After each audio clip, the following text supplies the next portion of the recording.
So I feel like I've been doing videos wrong this whole time.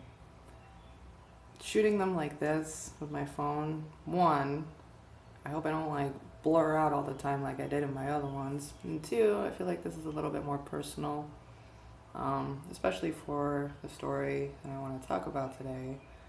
I just want to get into a few specifics of my trauma survival.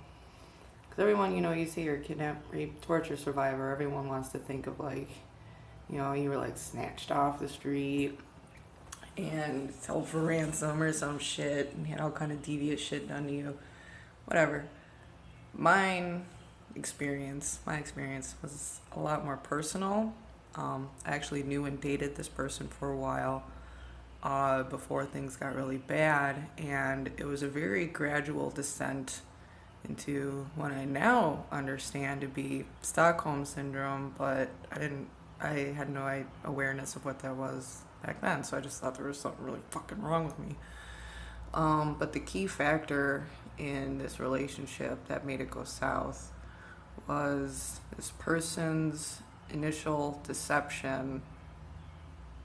He gave me heroin without my knowledge, right?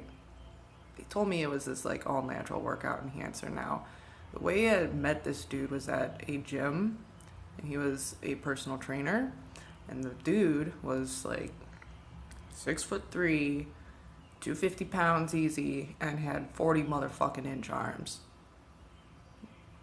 Maybe 20. I don't know. They were bigger than my fucking thighs. Okay? I trusted what he said when it came to workout enhancers. Stupidly. Because it was actually raw heroin that he was giving me. I think it was cut up with some powdered natural shit. I don't know. Oh man, but I did notice, I had some symptoms right when I started taking it. Like I threw up the first day I take it. But the next day, my body didn't feel sore from a workout. So, I was taking some every day, but that was per what I had been told to do, and I didn't realize what I was actually taking until I was already addicted. So this was at a point too, a little bit further in the relationship, where I was also kind of like living at his house, kind of. It was a situation where when he kept me from leaving, when I confronted him about this, among other things, because granted, I feel like I have a huge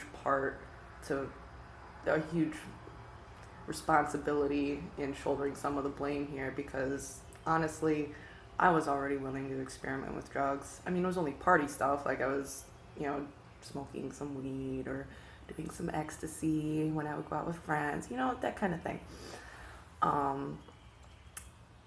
So I take my responsibility for that in that part, but beyond, finding out and things starting to get kind of bad with him, because there would be this like point he would stop himself at being like physically rough with me. And granted, I'm kind of into that thing anyway, not pain, but like dominance.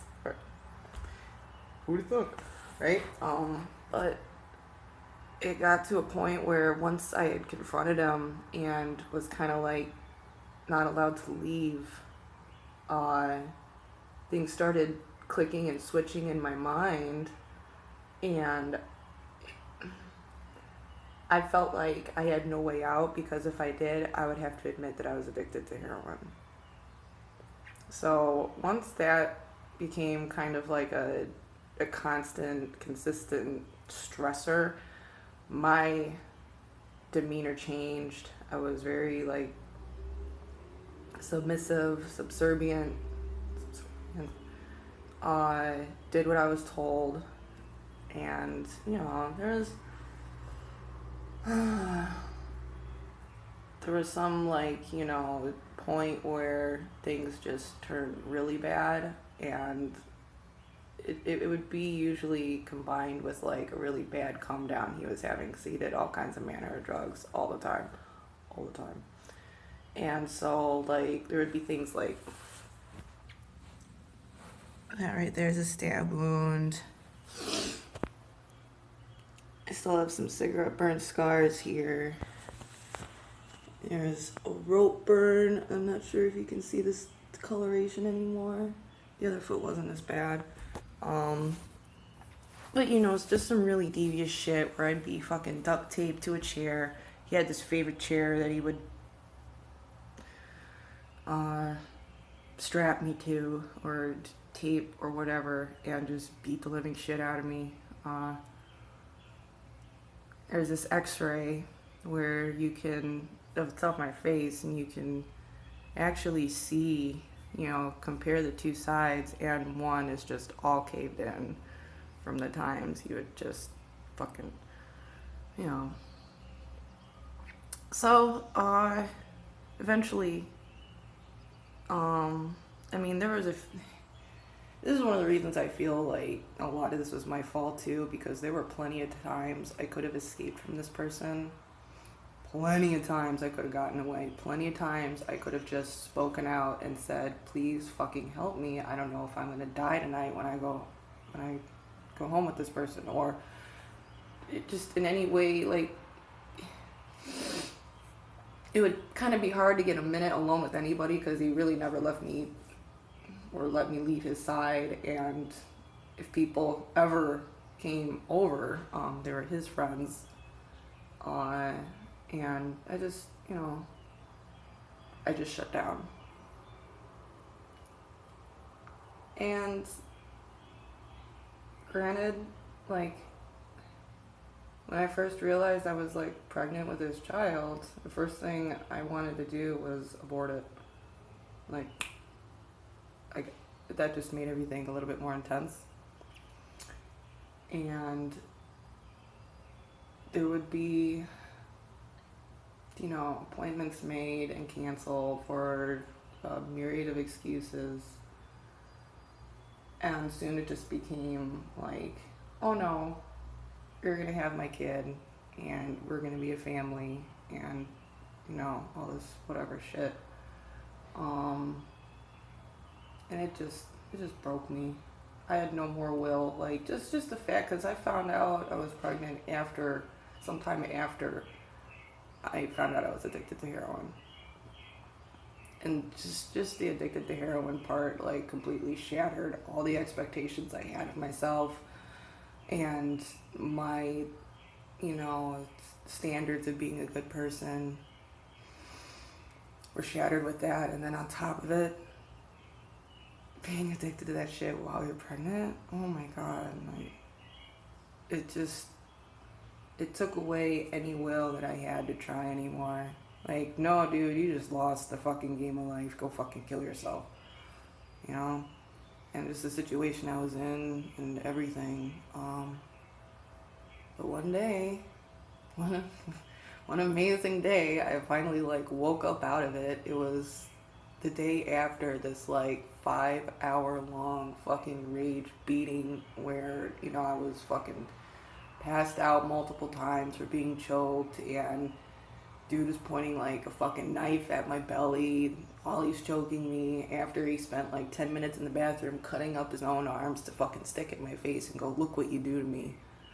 Oh my god, you know, just my whole face was just swollen, an inch out past where it normally fucking sits. I'm just, fuck, man, I just had enough. So